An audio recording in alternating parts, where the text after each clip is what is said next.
RTP. Le damos la bienvenida al entrevistado a este segmento del antepenúltimo segmento del programa. Astrid, él es el economista Segundo Camino Mogro, y con él vamos a hablar de la situación económica en el segundo trimestre del 2025, que ya la habíamos analizado hace poco con un colega suyo, y nos preguntamos, economista Camino, ¿cómo así vemos un cierto crecimiento en las ventas, un crecimiento del PIB que se sostendrá probablemente el segundo semestre del año, pero repetimos la historia de los últimos 10 años? El empleo se mantiene prácticamente a los mismos niveles, digamos, viéndolo desde la perspectiva de la última década, y la economía, muchos sienten, todavía no se reactiva. ¿Qué está pasando y por qué no se traducen las buenas cifras en buenos sentimientos? César, buenos días, Larisa, Astrid, muchas gracias por la invitación. En específico, lo que hemos visto en los últimos años es que ha sido bastante complejo para los diferentes gobiernos trasladar ese crecimiento en ventas en la generación de empleo. El empleo actualmente está tocando alrededor del 36%, todavía lejos de ese 38% de pleno empleo, del 41% de pleno empleo que tuvimos en algunos años. Y esto se da específicamente porque no hemos sido capaces, en específico el gobierno, no ha sido capaz de llevar esos dólares a la economía de los hogares. Es decir, que los ciudadanos comiencen a poder consumir de una mejor manera, encontrar un empleo pleno que se sostenga en el tiempo y que no sea un empleo temporal, que es lo que hace que de cierta forma tenga unos cuantos dólares la familia ecuatoriana en algunos meses, pero luego de esto otra vez pase al empleo inadecuado o al subempleo o específicamente al desempleo. Las cifras macroeconómicas, no solamente de ventas, las cifras macroeconómicas han mostrado cómo el Ecuador apuntala a crecer alrededor del 4% en el año 2025 comparado con el año 2024. Sin embargo, esto no termina tampoco de trasladarse en las cifras presupuestarias, como por ejemplo la disminución del déficit fiscal de una manera adecuada y que exista más cantidad de dinero para que el gobierno pueda trasladarlo hacia los más necesitados. Recientemente el Fondo Monetario ha sacado un informe donde menciona que Ecuador necesita alrededor de más de 11.500 millones de dólares. Estos 11.500 millones de dólares representan alrededor de 6.000 millones de dólares para poder cubrir solo el déficit fiscal. Entonces, lo cierto aquí es que aunque hayan más ventas, aunque la situación económica a nivel macro se vea como mejor comparado el 25 con el 24, todavía la ciudadanía ecuatoriana no siente realmente ese reflejo de las cifras macro en los hogares.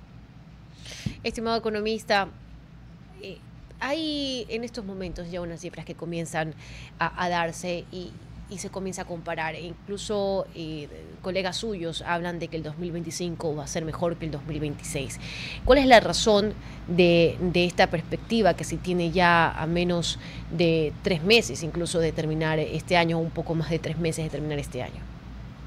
Se esperaría que el 2025 cierre con un crecimiento de alrededor del 4%, según las cifras del mismo Banco Central del Ecuador. El Fondo Monetario prevé algo similar.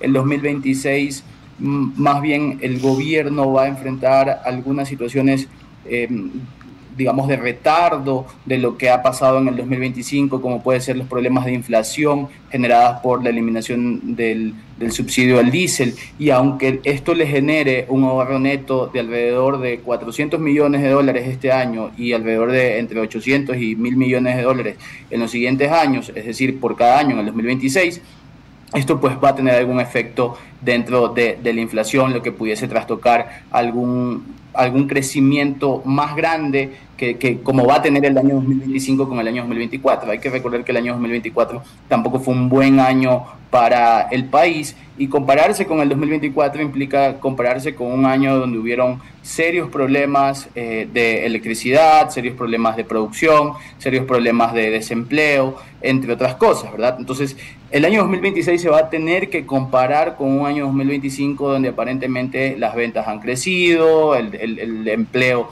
si bien es cierto, no ha crecido en la forma que esperaríamos, al menos se ha mantenido entre el 34 y el 35% de pleno empleo, y un déficit fiscal que es bastante similar a algunos años anteriores, alrededor de 5.500, 6.000 millones de dólares. Entonces, el año 2026 se va a tener que comparar con un año bueno, con un año donde ha existido una mayor dinámica en la economía, y por lo tanto no se esperaría que el año 2026 termine siendo mejor que el 2025, lo dice de hecho el mismo Fondo Monetario.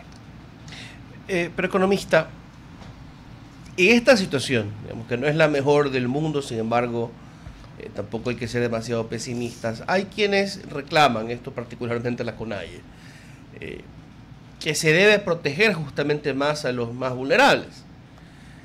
Y que ahí está el trabajador ecuatoriano, digamos, dentro de quienes reciben los sueldos básicos, y hay que elevar el sueldo básico a $650. ¿Es una propuesta realista? Quizás es una forma de negociar y simplemente exigir un aumento que no sea solamente de $10 este año. ¿Cómo lo ve usted? Yo creo que es una propuesta de la CONAIE para poder negociar el margen de incremento del salario básico. Claramente subirlo a la cantidad que menciona la CONAIE es completamente irrealista. Ecuador no tiene la capacidad en este momento de pedirle a los empresarios que puedan subir los sueldos en esta magnitud.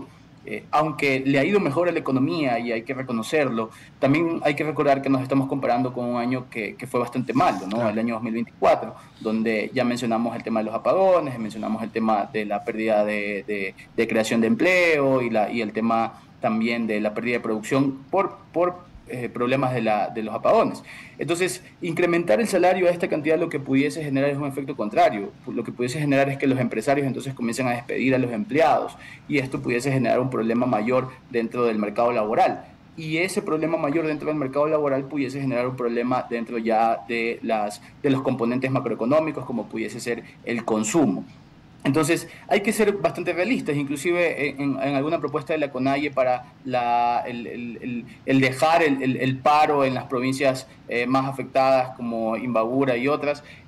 Se mencionaba que había que volver al IVA del 12% o inclusive disminuirlo. Esto es algo que para el gobierno pudiese ser bastante o poco realmente, porque las finanzas públicas no están para comenzar a disminuir impuestos. Es decir, muchas de las propuestas económicas que ha realizado, que está realizando la CONAIE, son propuestas que son muy complejas de cumplir, por no decir imposibles, y que pudiesen afectar de una peor manera a la economía ecuatoriana. Economista, y viendo su postura, que es bastante centrada y tal vez incluso hasta difiere un poco con las cifras oficiales, sí quisiera que nos ayude tal vez con una cátedra de por qué, lo acaba de justificar usted, por qué no subir el salario básico unificado, pero qué tiene que intervenir para que se pueda modificar el salario básico unificado. A propósito que siempre ya a los términos de año se comienza a medir si se puede o no generar algún tipo de elevación y cuánto podría ser el rubro. Ayúdenos con eso, para entenderlo mejor y explicarlo, y tal vez pues explicarle también a la ciudadanía cuál es la fórmula para establecer si se puede o no subir el salario básico unificado. Usted ya ha justificado el por qué no, pero al mismo tiempo, ¿cuáles son los factores que permitirían que este salario se pueda o no subir?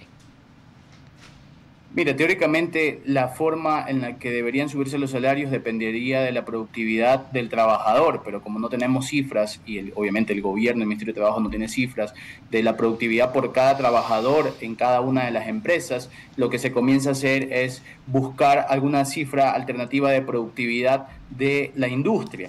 Y en función de esa productividad de la industria, comenzar a tratar de ver alguna forma en la que las empresas que se ubican en cierta industria, que termina siendo más productiva que otra y unas menos productivas que otras, entonces buscar crear ese incremento salarial al final del año para que rija a partir del siguiente año. Otra de los factores que influye es la inflación.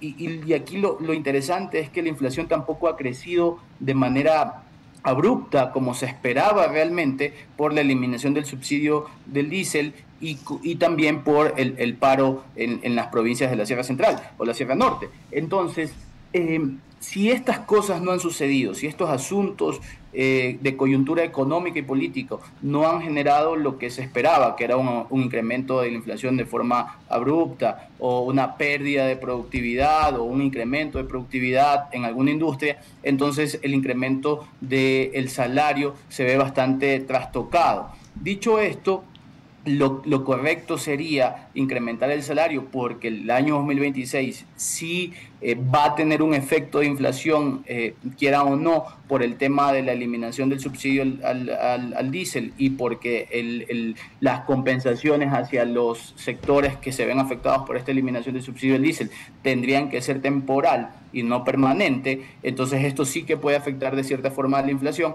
pero no debería ser un incremento tan fuerte, porque en cambio lo que pudiese pasar es el efecto contrario desde el punto de vista de las empresas. Entonces, dicho esto, el incremento ya creo que inclusive se está hablando de entre entre $10 y $20 para el año 2000, el salario básico del año 2026. Bien, gracias, economista Camino, por habernos acompañado. Ojalá pues pudiera darle la misma cátedra y factores a ciertos dirigentes sindicalistas, a ciertos dirigentes sociales también, que parece que creen que es soplar a hacer botella. Gracias por habernos acompañado. Muchísimas gracias por la invitación. Muy amable.